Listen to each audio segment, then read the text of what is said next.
Hey, I'm Kathy Ellen Davis. I'm a Loudoun County resident, mom to a Loudoun County Public School student, and I am in the Algonquian district, but I have many friends who live in the Sterling district, and I'm so happy to be here with Arben Istrefi today, who represents the Sterling district on the Loudoun County School Board. And I know you've been doing that for the past 2 years. I know that you've raised teacher pay, you funded some after-school pilots, but I'd love to hear more from you about what you've done in 2 years that you're really proud of. Thank you so much for talking to me, Kathy. Yeah, of course. In the last 2 years, I've really tried to be the best advocate that I could be for Sterling District schools. Yeah.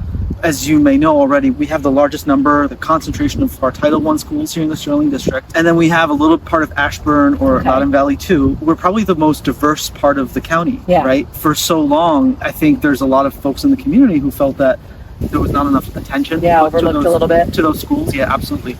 I come from an English learner background, and I felt very deeply that looking at all of the politics surrounding the school board and the divisiveness, that we really need to refocus the attention back to what matters most, and that's our kids. Oh, definitely. And so what I really tried to do very early on after I was sworn in was bring the focus back to student achievement and advancing equity, specifically for the Sterling district. Yeah. I wanted to be a strong voice for my district on the school board. I had offered to my colleagues on the school board and the division that we needed a way to focus our attention, our time, and our energy back to student achievement. Right.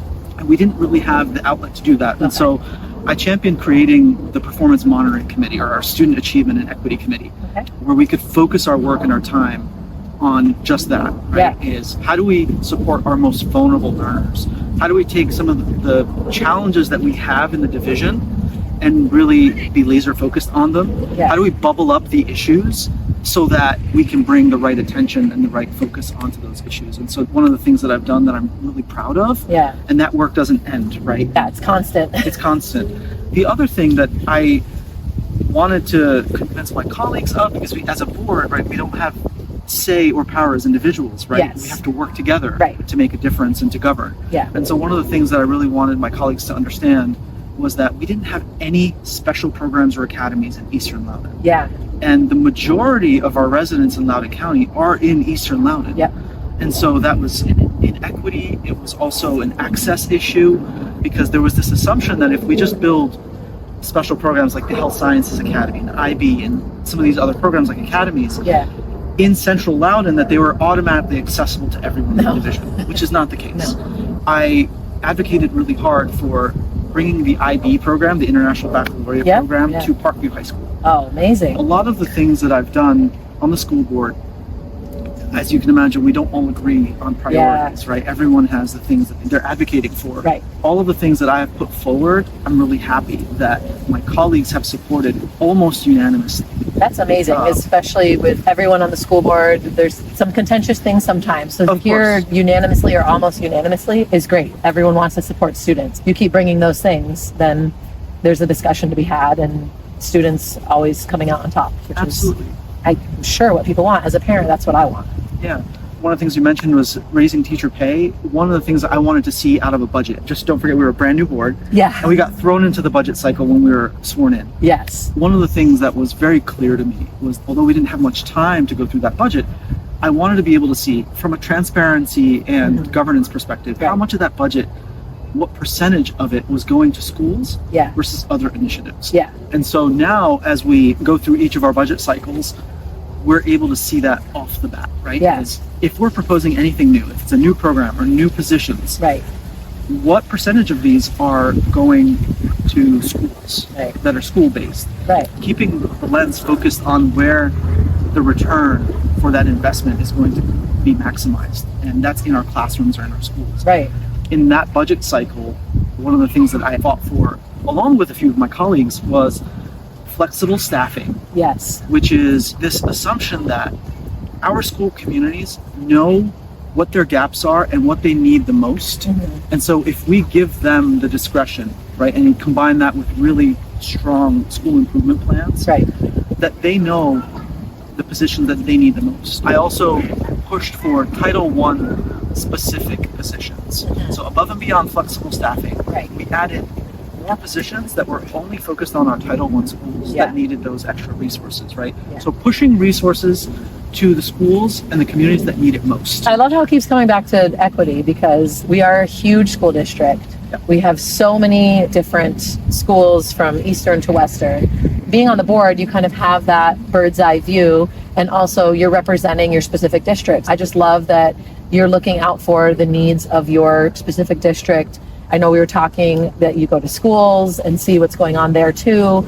I just love that everyone that I have talked to and seen in public life is really putting their all out there and making sure that they know what they're getting into as they get into it, and continuing to be part of the community. So as you're running for another term to serve 4 years this time, I'm just wondering what made you want to even consider running for school board, because if you live in Loudoun County, you know the Loudoun County School Board, there's news about it all the time. Yeah. There's a lot going on there, and it's a lot of work. I'm just really curious, what inspired you to run? I had seen a lot of the politics around school board, and I had this realization that our school boards have become these little battlegrounds. Mm-hmm. I'm coming from a first-generation immigrant family. Mm-hmm. I didn't speak English properly by the time I reached public school.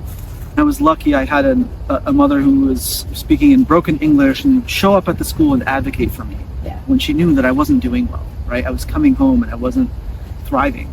Somebody like me who would never have thought to run for school board, there's a switch kind of turned on, and I started talking to folks about mm-hmm. school board and learning and attending the meetings. I really believe that instead of seeing this as political battlegrounds, I think we needed to bring the focus back to what school boards are supposed to be mm-hmm. and why this work matters, and how much these kids, having been through a lot of those experiences myself, how much these kids rely on us to get it right. Mm-hmm. That, to me, just a combination of so many things, and just talking to folks about this role, I really believe that I had something to offer. Yeah. I had been designing leadership programs for youth across community centers across the U.S. Thanks. I had the opportunity to do executive education and Harvard Business School and all of these things. And so I was trying to bring those transformative experiences to mm-hmm. youth across different community centers. My focus had always been, over the last 15 years, how do we uplift overlooked communities? Yeah. Right?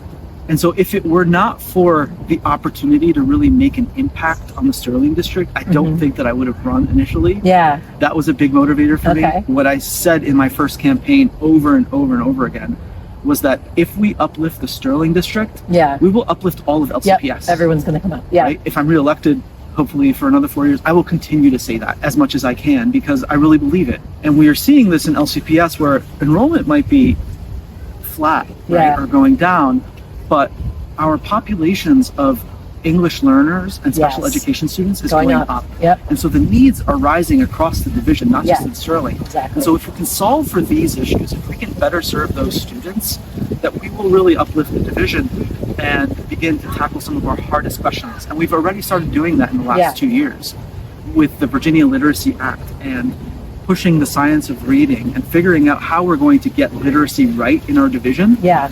That is really some of the core work that we have to do.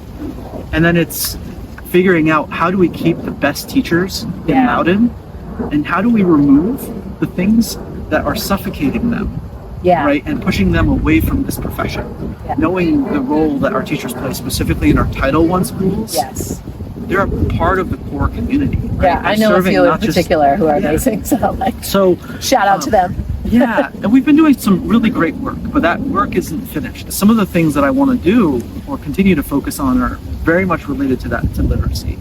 I would love to continue to bring special programs to Eastern Loudoun with an emphasis on career and technical education. Yeah. We've done some amazing work by expanding our Office of CTE and putting the right resources and the right leaders to be able to focus on this problem. Because in Loudoun County, in LCPS, we simply don't have enough CTE programs or career technical education programs for a division of our size. And they're not accessible to everyone in the division. And so you can't get to it. It's not a place that you can learn. So that's the problem. So these are some of the questions that I want to solve for. I think there is a huge amount of pent-up demand. For example, dual language immersion and language opportunities.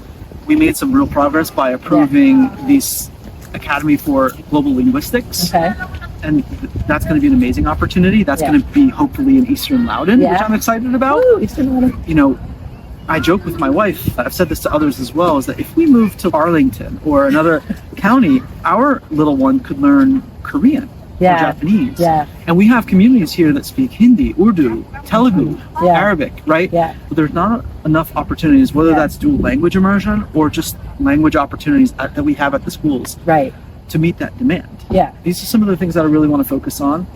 So I know a little bit about after school programs. My daughter goes to one that has CASA. It's always been available. And I know that you started some at some Sterling schools, and I've heard some about the recovery school too. So can you talk a little bit about those things? Oh yeah, absolutely. One of the things that I tried to champion and we got done and funded is the after school pilot program in 5 Sterling elementary schools. Okay.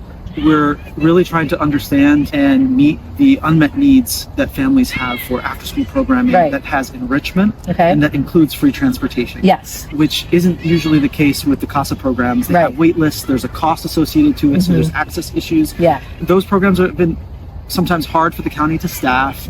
They don't have enrichment. We wanted students to have real enrichment opportunities and safe spaces after school, especially for working families. So I'm super excited about that. I'm looking forward to that program starting. What I'm really excited about is I thought that LCPS was going to pilot these programs on their own, but what ended up happening is that it turned into a collaboration with the county. Oh, great. And so with the folks that are running CASA, everybody's talking to each other, and we're really trying to understand what is that unmet need in our community, right? And take a county-wide approach to this. So I love the importance that the county has been putting on this and working with us collaboratively on it. That sounds great. Something you started and now the county's getting brought into it can once again affect the whole division and help everybody figure out where they can meet their learners after school. Absolutely. In other parts of the county, after school programming is more accessible, it's funded through PTOs, and that funding is available. Families can engage differently with that program. This was a real need, so I'm really happy we were able to pull it off. Yeah. You asked about the recovery school? Yes, yeah. What about the recovery school? Really excited about this because we didn't just advocate for this as a school board here, we advocated in Richmond as well, and we included our Loudoun delegation. We're able to find some funding for it through the General Assembly. Oh, that's great. Just seeing how folks just really understood what the need was, and that is basically an alternative program for students in our community that are in recovery from substance use or addiction. Yeah. And sending them to their home school isn't going to serve them in that recovery journey. Yeah. Some of us as school board members got to go and visit the Chesterfield County Recovery Center, and we spent time with their staff, with their counselors, got to really understand how to roll this out properly, met with their therapy dogs, and saw how everything was really just tailored to the success of those students, and it was really inspiring. And now it's officially launched, so this is the first year that it's open, but the vision is that our recovery school will be a regional hub. Neighboring counties will be also able to leverage the recovery school for their students. And this is just one way that we can chip away at this problem. And this isn't just a problem for LCPS, it's a community-wide issue. I'm really proud that we're able to push this forward. Well, and sounding like going to Richmond and having these people from other counties potentially use the resource too, that this could inspire the recovery schools to pop up in different areas and to grow throughout the state even. I do want to add, one of the lessons that I've learned in serving with my colleagues and in engaging with community, some of the doors that you knock during campaigning, the ones that you don't forget. And you don't forget any doors, but the ones that you don't forget are the families that have special education students or students with disabilities or unique abilities, and the struggles that families go through in the process of getting services to that child, whether that's obtaining the IEP or you have the IEP, how do you get the accommodations? Some of the frustrations. I know oftentimes families like that feel like they're not heard. So how amazing you're knocking on their door and you can advocate for them at such a high level. That's one of the things that we've really tried to focus on. I can speak for myself. I've supported the launch of our Special Education Transition Center. What we're doing is we have funded an academy that will allow high school students with disabilities to get independent living skills, career and technical education or opportunities, and equip them with more services that will allow them to thrive after high school, whether that's in the workforce or in higher education or whatever their path looks like. We knew that was a gap and I'm really excited about that academy as well. That's amazing. Give me an estimate. How many doors would you say you knock when you're running for school board? Thousands. Thousands. Yeah, because that's the way that you can reach the voters, the families. It's the way that you can meet them where they are, which is so important for me and the district that I represent, is meeting families where they are and engaging them. That's amazing. That's a lot of time. It's a big commitment. Yeah, you don't always get folks home opening the door, but every conversation is so meaningful. Yeah, I've done some canvassing, and I totally relate to you saying you have those conversations that you really remember and that make you remember why you're doing this and why you want to talk to people. You have that connection with people, and then it just inspires you to keep going. Thank you for all the good work you've already done, and good luck with the campaign. Fingers crossed you get another 4 years. It was so nice talking to you. Yes, it was awesome to talk to you. And if you have not voted yet, early voting is open, so you can go to the Office of Elections in Leesburg. October 20th, all the satellite locations open, so there might be a location closer to you. And you always, of course, can vote on Election Day, which is November 4th.